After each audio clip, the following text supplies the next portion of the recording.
We want to get back to some breaking news that we've been following for you this morning.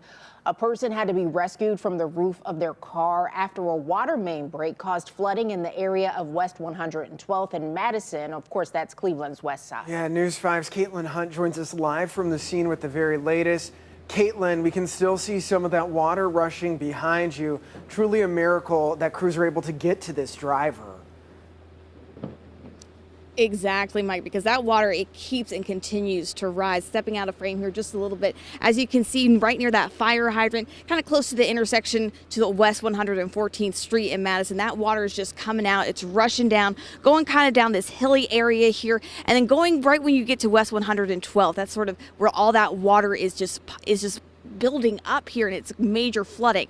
Now off in the distance you can sort of see something a little poking out of the water here. That is that car where that individual had to be rescued this morning. We have some video of that rescue from our overnight photographer this morning. Now a woman, she had called in, she had said that she was stuck in her car. She was stuck on the roof of her car actually, and crews had to come out. They brought out the raft and they were able to rescue her. Talking to the fire department that were here on the scene, they said that she appeared to be okay, but her call was actually what alerted the crews here to this area that there was a major water main break as well. But as you can see, that water just continues to rise and rise, because earlier I've been keeping my eye on it. It's getting harder and harder to see that car, the roof of the car specifically. So as we've been talking, this morning, I think this first hit that we were talking with Mike, Tiffany, you definitely want to turn around and don't drown this morning. You want to avoid the area.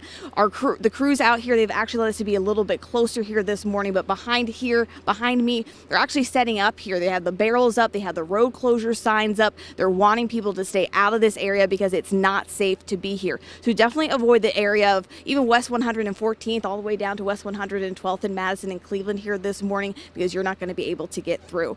Tiffany, Mike? Yeah, so glad things weren't worse out there. Thank you, Caitlin.